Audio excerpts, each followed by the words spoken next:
Les objets qui ont été choisis qui font partie de la collection du musée de Nouvelle-Calédonie, qui vont partir au Quai Branly, ont été choisis avant tout par Emmanuel Casarero et Roger Boulet.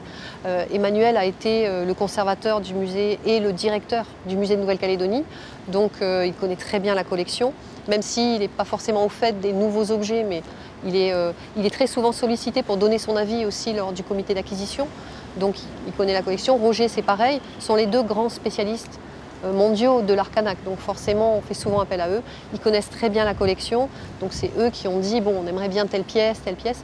Après, ils ont essayé de choisir les pièces les plus exceptionnelles, les plus iconiques, les plus rares. Et donc forcément, certains choix étaient évidents de toute façon. Cette sélection est quand même très très juste par rapport à la collection du musée et surtout elle met en valeur l'essentiel de la collection statuaire qui est le bijou et le cœur de la collection du musée de Nouvelle-Calédonie. À l'heure actuelle, au musée de Nouvelle-Calédonie, on a un peu plus de 2000 objets kanak.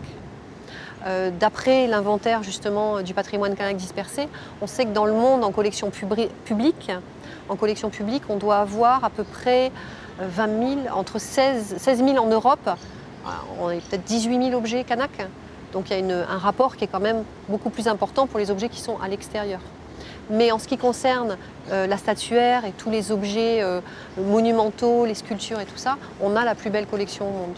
Et donc c'est vrai que l'essentiel de leur choix, du choix d'Emmanuel et de Roger concernant la collection pour l'exposition, s'est porté autour de cette statuaire et donc des flèches faîtières, des chambranles, de l'enclume à tapas, ce genre d'objets.